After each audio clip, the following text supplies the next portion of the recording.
Why 90% of business plans fail, and it's not what you think. This statistic haunts boardrooms, and it haunts late-night work sessions for entrepreneurs. So many people invest their hopes, their time, their savings into beautifully crafted documents. They create detailed spreadsheets with impressive 5-year projections. They design compelling charts that always point up and to the right. They write inspiring mission statements about changing the world. Yet the vast majority of these plans gather digital dust on a hard drive. They fail to translate into tangible, real-world success. The reason is simpler and more fundamental than most people realize. The core problem is not a lack of ambition or a shortage of good ideas. It is that most business plans are not plans at all. They are wish lists, documents built on a foundation of untested assumptions and optimistic guesses. They describe a perfect world where customers behave exactly as predicted, where costs never overrun, and where competitors simply stand aside. This disconnect from reality is the single largest point of failure. The plan becomes an artifact of hope rather than a tool for navigation. It exists in a separate universe from the daily grind of running a business, offering no guidance when things inevitably go wrong. This failure to connect vision with reality creates a painful cycle of wasted resources. Teams spend weeks, sometimes months, perfecting a document that nobody uses after the first board meeting. Money is spent based on financial models that were flawed from the start. Precious time ticks away. The team chases goals that were never grounded in customer feedback or operational capacity. The plan, meant to be a source of clarity and confidence, becomes a symbol of frustration and misdirection. The energy of the organization dissipates. Initial excitement is replaced by confusion and disillusionment. Think of it like a map for a country that doesn't exist. Beautifully drawn, intricate, colorful, but useless when you try to navigate real terrain. The map shows a bridge where there is only a river. It shows a smooth road where there is a treacherous mountain pass. A business plan not rooted in the truth of your market, your customers, your operations, is no different. It provides a false sense of security that crumbles on first contact with the real world, leaving the business vulnerable and adrift. Most failed plans fall into a few predictable traps. Recognizing these 4 horsemen of failure is the first step toward avoiding them. First, unrealistic financials. Second, absence of a concrete implementation roadmap. Third, wrong assumptions about customers. Fourth, lack of governance and accountability. Entrepreneurs, driven by passion, often project revenues that grow exponentially. While underestimating the true costs of doing business, they forget to account for the slow months. They forget unexpected equipment failures. They forget rising cost of materials. They forget that marketing costs money. When reality hits and the actual numbers fall far short of the spreadsheet fantasy, trust evaporates. Investors become skeptical, teams get demoralized, the plan loses all credibility as a guiding document for decision-making. A plan might eloquently state a goal, capture 10% of the market share within 2 years, but it often fails to answer who, specifically, is responsible. What are the exact daily, weekly, and monthly actions? What tools and resources will they need? Without this granular detail, the strategy remains a lofty ambition. It's a destination without directions. The team has no clear path, leading to disorganized efforts, duplicated work, a general lack of forward momentum. Many plans include a detailed customer persona, but it's often an invention, created in a conference room without real-world validation. The plan assumes the customer will love the product, that they'll understand its value instantly, and be willing to pay the proposed price. These assumptions are rarely tested with actual paying customers early on. The business builds and markets for a customer who may not exist or may not value the solution. It's a recipe for burning through cash with little to show. Finally, lack of governance and accountability. A plan is useless if no one is responsible for executing and monitoring it. Plans get created and then filed away. No weekly check-ins to review key metrics. No single owner for specific strategic initiatives. When problems arise, no clear authority to address them. The team drifts without direction. Small issues snowball into major crises. If these traps are so common and destructive, what is the solution? The answer is not to write a more detailed or more optimistic plan. The answer is to adopt a completely different approach, a dynamic system for navigating reality, not just describing a dream. At Trillium BCG, we guide businesses using a simple yet powerful framework.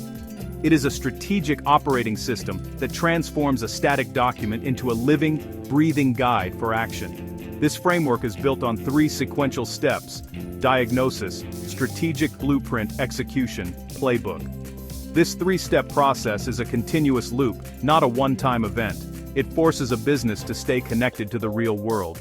Unlike a traditional business plan that is written and then shelved, this framework becomes the central rhythm of the company. It links big-picture strategy to the day-to-day work of every team member.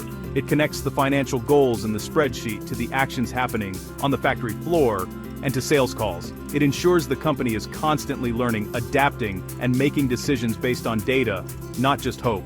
The philosophy behind this model is simple. You cannot build a successful business on a foundation of guesses. You must first understand the ground truth of your situation. Then you must create a clear and focused map based on that truth. Finally, you must give your team precise day-to-day instructions with regular checkpoints to ensure you stay on course. This disciplined approach removes wishful thinking from the equation. It replaces vague aspirations with concrete, measurable actions and clear lines of accountability. It turns strategy from a noun into a verb. The power of the Trillium BCG framework lies in its integration. The entire framework begins with the diagnosis. This is the most critical step. It builds the foundation for everything that follows. The goal of the diagnosis is to replace assumptions with facts, a disciplined, fact-finding mission to uncover the unvarnished truth about your business and market. Not the time for optimism or wishful thinking. It is time for brutal honesty.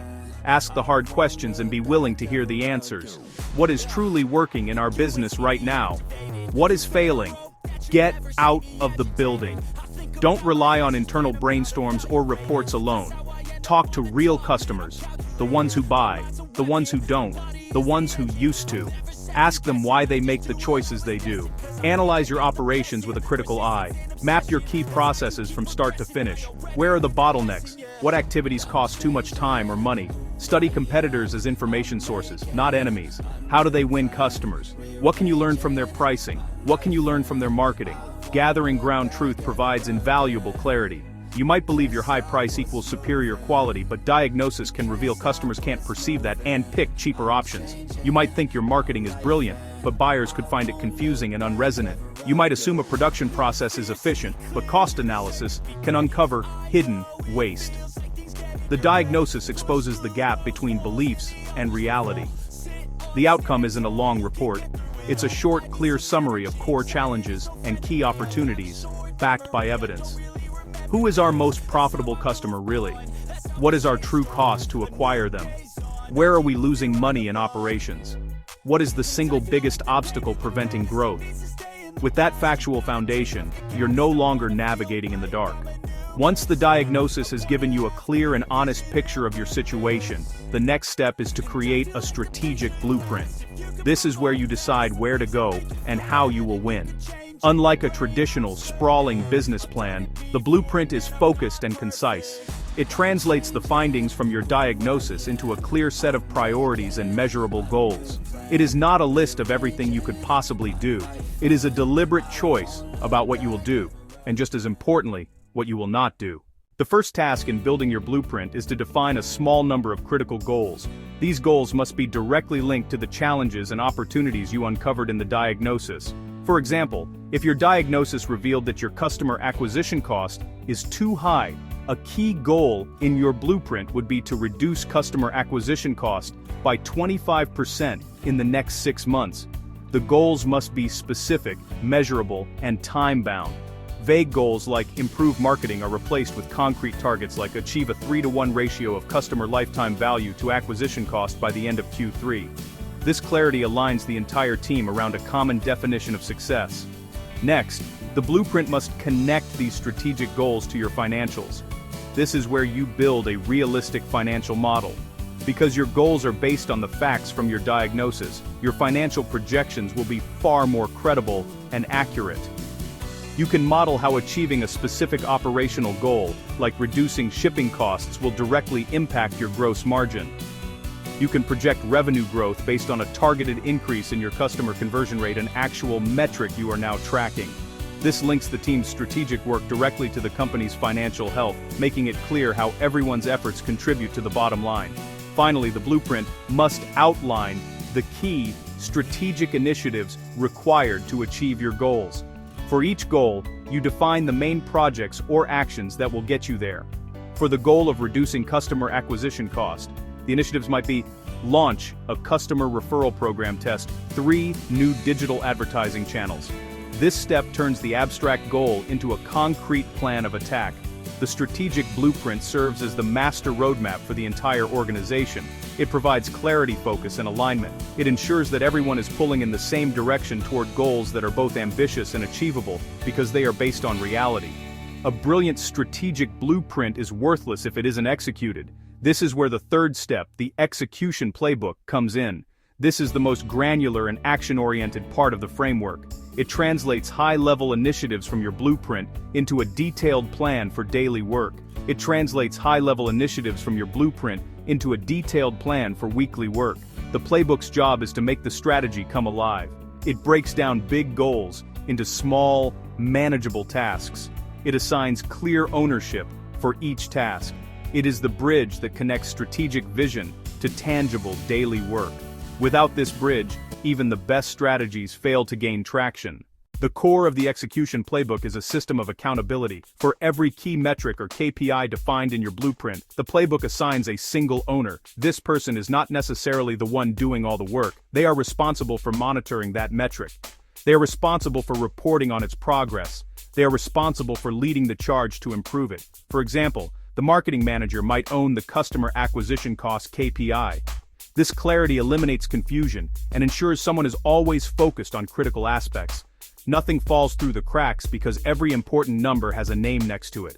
The playbook also establishes a firm operational rhythm, a non-negotiable schedule of meetings to review progress and solve problems quickly. The most common rhythm is a weekly review where each KPI owner reports their number. The meeting is short, data-driven, and focused on action.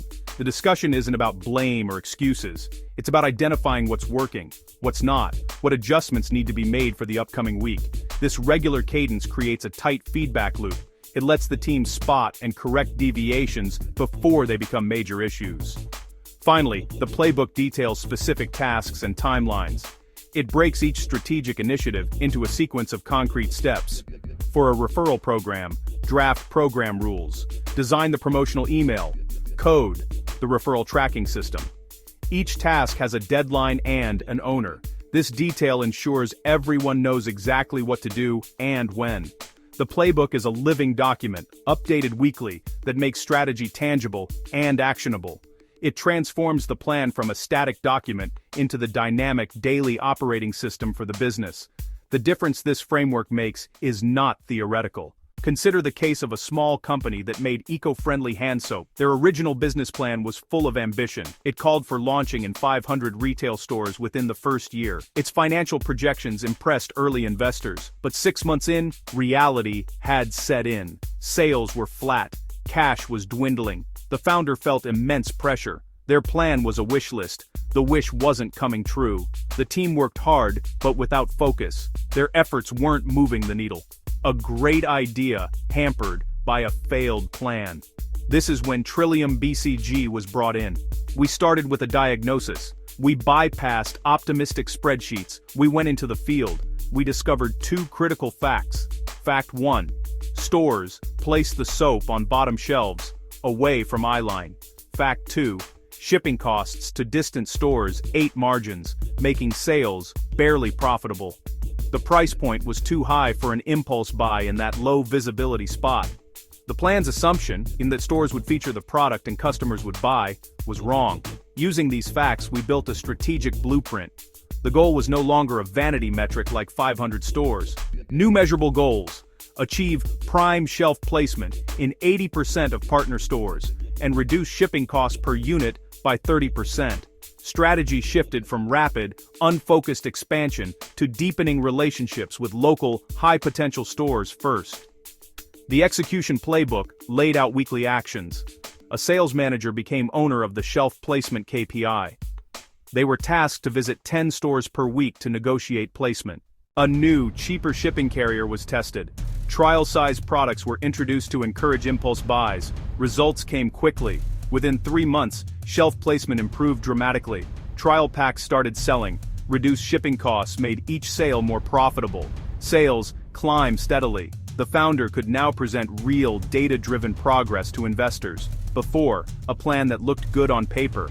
After, an operating system that worked in the real world. This is the transformation Trillium BCG delivers. Stop guessing and start building a business that wins. Your plan should guide you, not mislead you. Visit Trillium BCG's website to book a no-obligation consultation. Download our free strategic planning checklist to diagnose your plan.